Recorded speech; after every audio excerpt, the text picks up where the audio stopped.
Hello everyone, welcome to my YouTube channel. Please like, share and subscribe.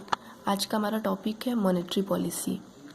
Basically किसी भी economy के अंदर money supply को control करने के लिए दो पॉलिसीज़ का यूज़ किया जाता है।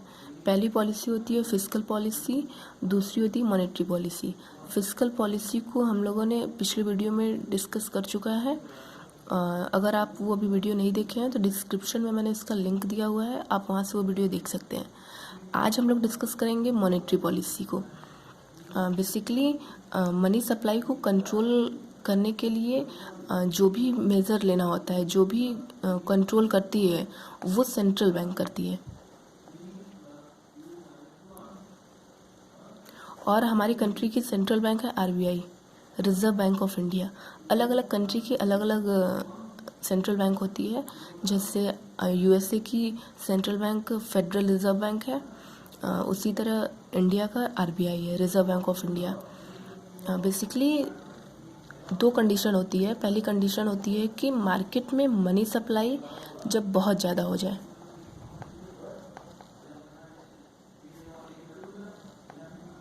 जब मार्केट में मनी सप्लाई बहुत ज़्यादा है, मतलब कि लोगों के पास बहुत ज़्यादा पैसा है, तभी तो मार्केट में बहुत ज़्यादा पैसा है। मतलब जब लोगों के पास बहुत ज़्यादा पैसा हो जाता है तो वो क्या करते हैं, वो ज़्यादा से ज़्यादा डिमांड करना स्टार्ट कर देते हैं। उनकी डिस्पोजेबल इनकम बहुत तेज़ी से होने लगती है।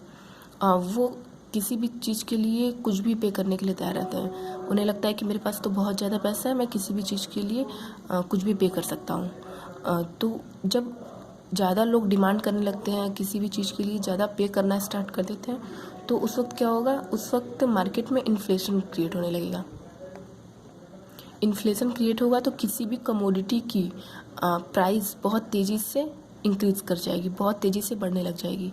जब किसी भी कमोडिटी की, किसी भी वस्तु की प्राइस बहुत तेज़ी से बढ़ने लग जाएगी तो उससे क्या होगा, उससे गरीब लोग सफ़र करेंगे, क्योंकि वो तो महंगाई को अफोर्ड कर नहीं सकते। तो उस वक्त सेंट्रल बैंक को एक मेज़र लेना होता है। वो क्या करती है, वो बैंक में जो भी लोग पैसा जमा किए हुए हैं, जो भी सेविंग्स किए हुए हैं, उस पर इंटरेस्ट रेट बहुत तेज़ी से देने लगती है। इंटरेस्ट रेट को बहुत बढ़ा देती है। मतलब जो भी लोग सेविंग ज़्यादा, जितना भी सेविंग किए हों, उस पर इंटरेस्ट रेट ज़्यादा देने लगेगी। मतलब अगर वो पहले 5% देती थी तो अब वो 10% कर देंगी। For example, savings interest rate जब ज़्यादा देने लगेगी तो लोग सोचने लगेंगे कि उन्हें ब्याज बहुत ज़्यादा मिल रहा है, तब वो क्या करेंगे, जो भी मनी सप्लाई, जो भी सोसाइटी में, जो भी मार्केट में वो पैसा लगाए हुए हैं, अब उस पैसे को निकाल के वो बैंक में लगाना स्टार्ट कर देंगे, वो बैंक में रखना स्टार्ट कर देंगे, क्योंकि उन्हें ज़्यादा ब्याज मिल रहा है। जो भी वो इन्वेस्टमेंट किए हैं, जो भी इन्वेस्ट किए हैं, उसको बैंक में ला के रखना स्टार्ट कर देंगे, बैंक में ला के रखना स्टार्ट कर देंगे। तो उससे क्या होगा कि मनी सप्लाई मेंटेन होगी, क्योंकि जो भी मार्केट में बहुत ज़्यादा पैसा है, तो अब इंटरेस्ट रेट ज़्यादा मिल रहा है, तो लोग क्या करेंगे, वहाँ का पैसा उठाएंगे, मार्केट से पैसा उठाएंगे, बैंक में रख देंगे, तो मनी सप्लाई कम हो जाएगी, लोगों के पास पैसा कम रहेगा। तो मनी सप्लाई सेंट्रल बैंक ऐसे कर सकती है। और क्या कर सकती है, वो बॉन्ड्स के ऊपर इंटरेस्ट रेट बढ़ा देती है कि लोग बॉन्ड्स बहुत तेज़ी से खरीदे, उस पर इंटरेस्ट रेट ज़्यादा देने लगेगी। तो जब लोग बॉन्ड्स खरीदने लगेंगे तो वो पैसा मार्केट से हट जाएगा, मार्केट में कम मनी सप्लाई रहेगी, मेंटेन हो जाएगा मनी सप्लाई। और दूसरी हमारी कंडीशन होती है जब मार्केट में मनी सप्लाई बहुत कम हो।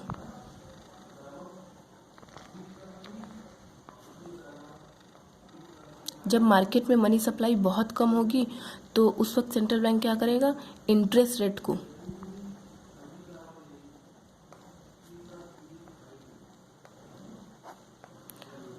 कम करने लगेगा। जो भी इंटरेस्ट रेट देता है उसको कम कर देगा।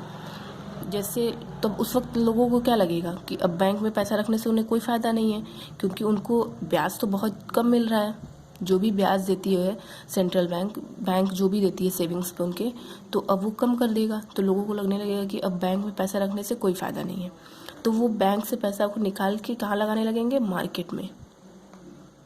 अब वो मार्केट में पैसा लगाने लगेंगे, इन्वेस्टमेंट करने लगेंगे। जब वो मार्केट में पैसा लगाने लगेंगे, इन्वेस्टमेंट करने लगेंगे, तो क्या होगा, जब वो इन्वेस्टमेंट करेंगे तो प्रोडक्शन भी इंक्रीज़ करेगा।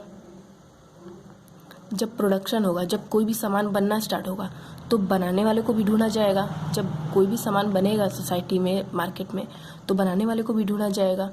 तो जब बनाने वाले मिलने लगेंगे तो उनको एम्प्लॉयमेंट मिलेगा, उनको रोज़गार मिलेगा।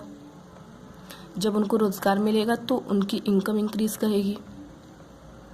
उनकी इनकम इंक्रीज़ करेगी तो उनका स्टैंडर्ड ऑफ लिविंग तेज़ी से बढ़ेगा। जब उनका इनकम अच्छा रहेगा, स्टैंडर्ड ऑफ लिविंग अच्छी रहेगी, तो वो ज़्यादा कंज्यूम करेंगे, वो ज़्यादा डिमांड करेंगे।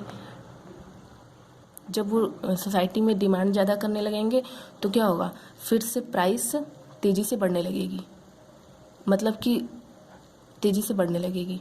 तो मनी सप्लाई जो कम है वो अब मेंटेन हो जाएगा। तो बेसिकली सेंट्रल बैंक क्या करती है कि जब सोसाइटी में ज़्यादा मनी सप्लाई होती है तो उस वक्त इंटरेस्ट रेट को बढ़ा देती है, और जब मनी सप्लाई कम होती है तो उस वक्त इंटरेस्ट रेट को कम कर देती है। इससे वो मनी सप्लाई को मेंटेन करती है। उसका मेन पर्पस होता है बैंक रेट को कंट्रोल करती है और मनी सप्लाई को कंट्रोल करती है और प्राइस स्टेबिलिटी को मेंटेन रखती है सेंट्रल बैंक। और उसका मेन काम होता है इन्फ्लेशन को टारगेट करना, मतलब कि जो भी मनी सप्लाई हो रही है मार्केट में उसको कंट्रोल करना और बैंक रेट को कंट्रोल करना, और प्राइस स्टेबिलिटी को वो मेंटेन रखती है। Thank you.